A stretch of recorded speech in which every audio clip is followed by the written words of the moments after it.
Let's go. Nice. What up, world? What up? Savage Talk, episode 3.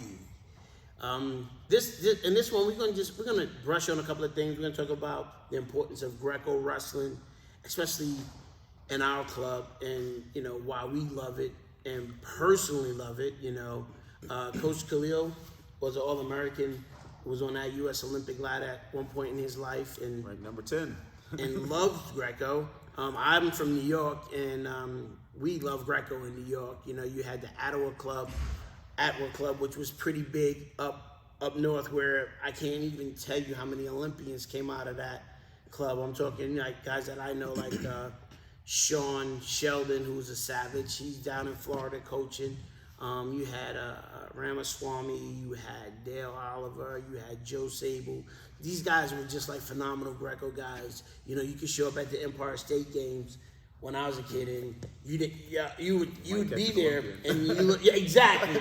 You might catch an Olympian. But needless to say, and then our club has had the honor of having some people come down to here. Who do we have, Coach? Oh yeah, so we've had so many big names up in here. So if you guys know anything about Greco, we've had John Anderson, Joe Betterman, we've had TC Danzler, Moser Fay. We had the entire WCAP program in here one time in 2013, 2014? Yeah, that's when we had it. This was before my time. And right, and I tell you, and not to mention in Georgia, which we have Terry Allison, who's also part of that team until they changed the weights up and stuff like that. So, we love Greco, and one of the reasons why we love Greco is, especially teaching it to our little guys, they can hardly bend over anyway and touch it. So we figure, as far as touching the ground and getting low, why not go upper body, and we teach the kids to go big? Because if you have no fear of throwing, you won half the battle, and our little guys like to go big. No fear at all. And growing up, also my coach Wasserman had a judo background, so he required us to all know how to do a back step and throw. And you know what? It was fun. It's fun. It's just the ultimate challenge of it. And like I said, a lot of people say Greco's boring or it's not exciting or whatever the case might be. But we love it. We love the fact that you get to battle, But the more important thing, what does it teach you the most? Positioning and hand fighting. Hand fighting. Teach you how to hand the battles in hand fighting. That's where the war's won. That's where the war's won. We've had kids, that I've taught go ahead and just pin their way. Ethan Rickett, great example. Yep. Headlocked everyone. All the way through. Headlocked everyone straight to their back at the state championship. So, it works. It definitely works. It gives us advantage, There are certain clubs that have low singles, low shots, or whatever. That's just not it. That's just not us, right? We're all about our system, right? We're not taking nothing away from the low single or anything like that, but that's not what we coach, and that's not what we teach, because we have a certain style, like most clubs do, a certain style, a certain technique that we guarantee that our kids are gonna hit when they step out on the mat. And that's the whole purpose of it. And, and then we have Stacy Davis, who's like one of the best Greco coaches that I've met. And then I know Zach Dominguez out there who's doing big things. And, we believe in Greco. We believe in hand fighting. We believe in the sport. We teach our girls how to throw, because we figured, look, if you're down by 5, you down. Let's go big, and have the confidence to go big. So that's one of the things we definitely like to focus on, and that's why we have today's Friday. That's right. Greco Fridays. We believe that Greco deserves its own practice with no distractions. Besides it being tough to teach and learn, we believe that it needs its own time to develop. Because it doesn't confuse the kids as much. And the reason why we also believe in it is because you can apply Greco right to it, because we're already learning shots and, singles and doubles and all of that stuff in our basic folk style curriculum. But we decided we're going to add something little bit extra. A little extra, you know. So how much do you love Greco, Coach? So much that I would rather not attack legs no more. Like, I would rather never Right? attack legs. Right. Never. But as you guys know, Greco, I feel like it's simple. It's simpler. I feel like it's easier to learn. So when you do get good at Greco, I feel like wrestling's a lot simpler. It's easy to find points. It's easy to find legs. Because you know how to move people. You know how to move their arms. You know how to throw them. You just know how to get them out of position. There's a lot of upsides to Greco. It makes you not fear the hand fight. I'm not afraid to hand fight with anyone, even if they're bigger or stronger than me. You know, I know that I still have to get in there and score some points. As a matter of fact, this weekend, you know, R.J. Weston, who's out there trying to make that Olympic team. Man was dropping bombs. He came in and dropped some bombs on us. But you know what was cool was we felt good about allowing him to drop bombs, like, and he felt safe. And then we have those boys over at Life University. They can drop bombs at that lucha program. I tell you what, you know, it's a great skill to have. Right. You know, and we believe that if we could teach the little kids to do that, they've won 50% of the battle. And so that's why we base it on that. Oh yeah. All right, so Coach, what do you think your best Greco win was? Best Greco win or best Greco tournament, something like that. Best Greco memory. I'll say it that way. All right, so I entered the Empire State Games, right? Greco and freestyle. I thought I was a better Greco guy, but no, I was a better freestyler because like one of my early matches was against this kid named Mike Murtha. I stepped out there in Greco. I didn't know what I was doing, and I swear to God, boom, chipped my tooth. Boom. Then one of my other greatest matches was against Dale Oliver. I think I beat him, but they hit me with a leg foul, and he came back and threw me.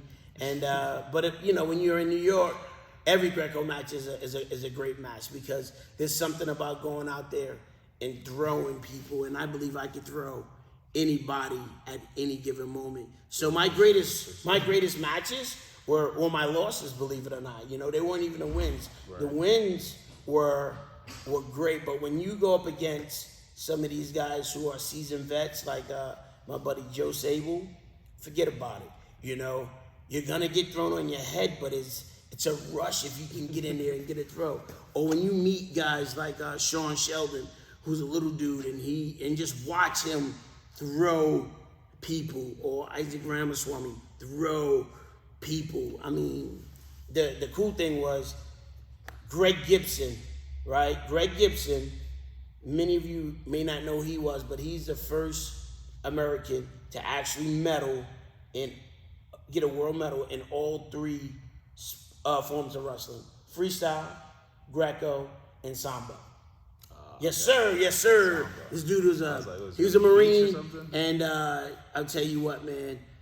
New York State had like one of those last chance tournaments, and it was actually an Olympic qualifier, and he was up there, and I tell you, it's something to see when Greco was done right. Before he was a beast in Greco.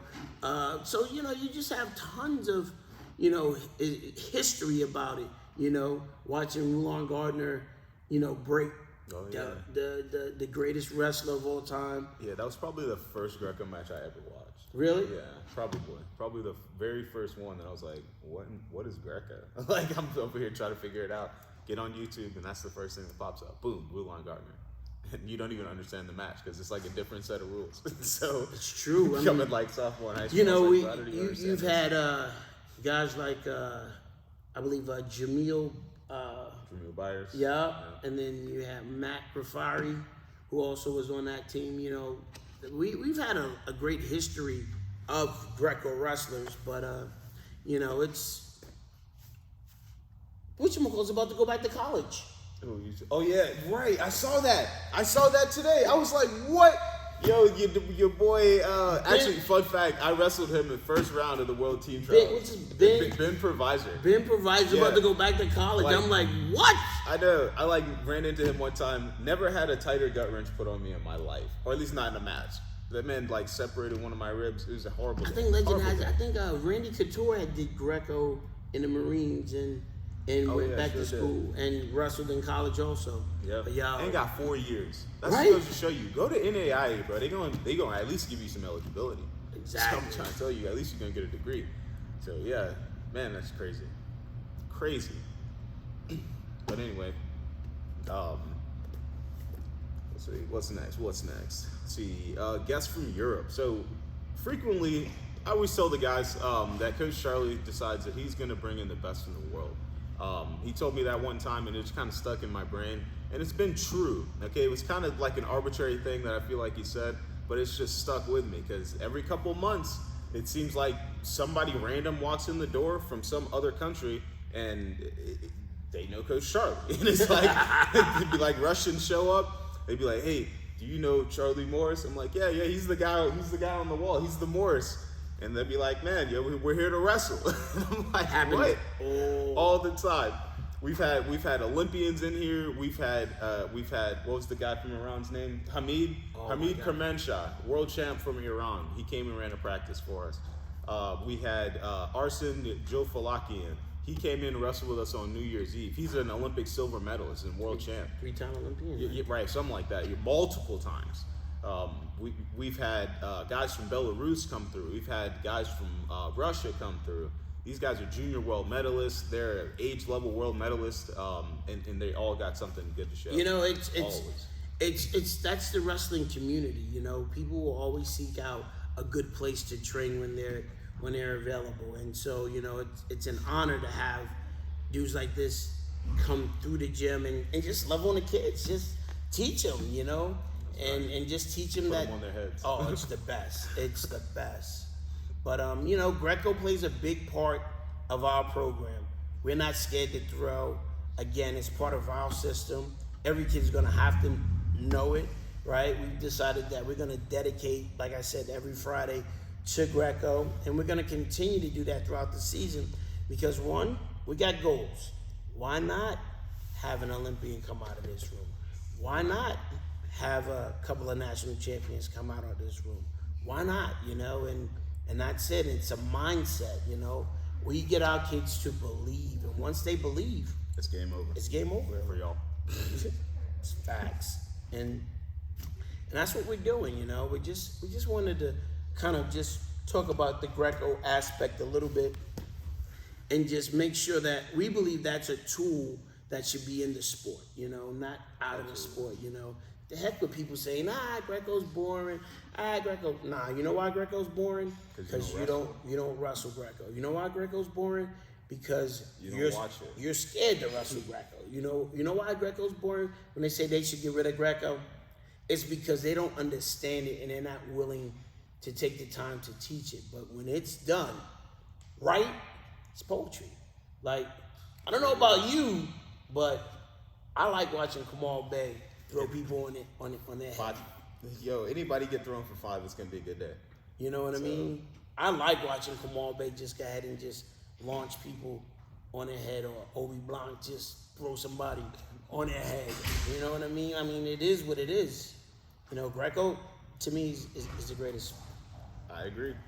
And that's all we got for y'all today.